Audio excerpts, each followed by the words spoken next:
Hello everyone, I am Soni Chaube of BTech ITDS from Ajinkya Deva Patil University, and today I am here to present my major project presentation on the topic of SCD filing system management in Python under the guidance of Professor Kaveri Kambure.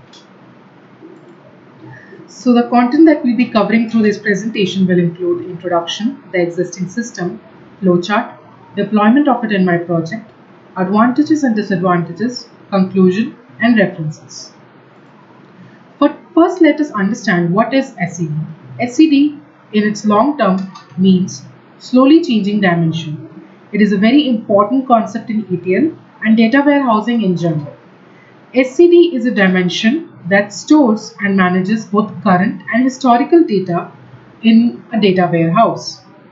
This methodology is used to track dimensions that change slowly over a period of time.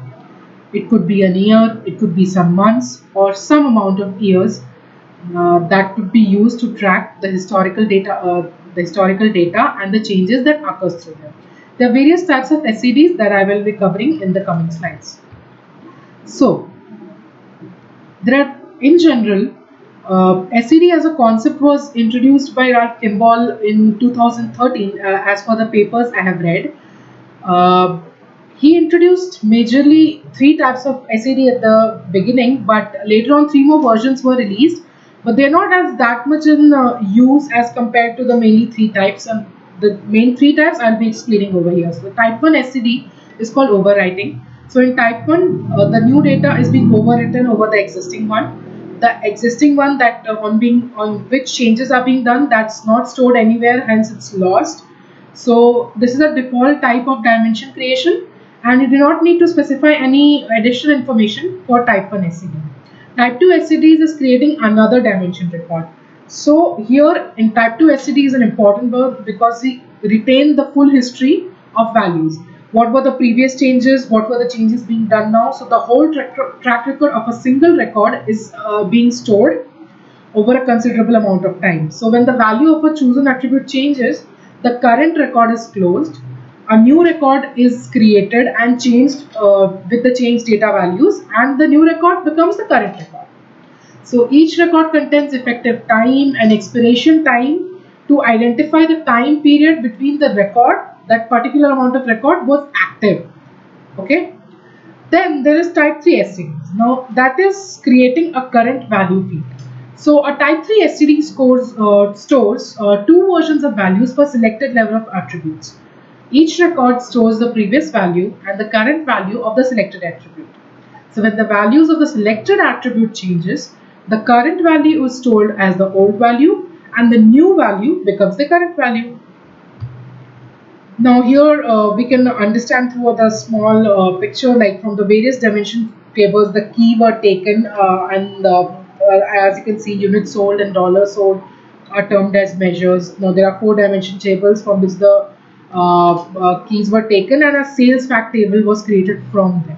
Means they concatenated all the changes being done, all these two separate tables, and created one separate table for that. So now how my project was carried out. First I used a Tkinter and its functions to create a window for accepting all my inputs. Then I used a function to remove old and new data frames at the record as well as column levels because I have huge amount of data in my data set. Then I performed the typical SCD functions of inner and outer joins to insert, delete the records. As I said, you have to maintain the records of historical data as well. Then the most important one, I used a compare function to view the changes in both the files, which contains around 800 something records. In both the new, old and data frames, the changes were compared and then they were concatenated all together and then stored in another variable. Finally, I created an HTML report to store all the outcome in a separate another new data frame, and then that was sent to Tkinter, through which all the inputs were entered, and then from there the outputs were taken to the variable and then represented in an HTML report. So that's the ending. So as I said, my dataset contains over 846 and 404 records over a period of 1 year. And basically what we are trying to do is simply comparing two files and observing the changes between them. So what are the advantages and disadvantages? Now each type of SCD of course has its drawbacks as well, but here since we are doing achieving type 2, I'll explain about that to you. So in type 2 you should use it only when you have ample amount of space available in a data warehouse, as we are talking about historical data changes that can usually deal with petabytes or terabytes of data, especially when we are talking about a company that has to store data in a data warehouse, and you need to maintain the complete history. So that is one of the most main disadvantages. And of course when you the advantages on the, that's also turned as an advantage as well, because when you're observing the full history of a particular record, it can actually help you in predicting the future outcomes. So the conclusion, as we had done a simple analysis of two data files using one of the tools of ETL, the slowly changing dimension (SCD), it plays a very big role in big data analytics, as I explained it to you in advantages section. As a company gets petabytes and terabytes of data, so to observe changes in them through a significant period of time, SCD comes to the aid, and the generated report will give you all the changes, occurrences in your database, and give you a very precise image of a project.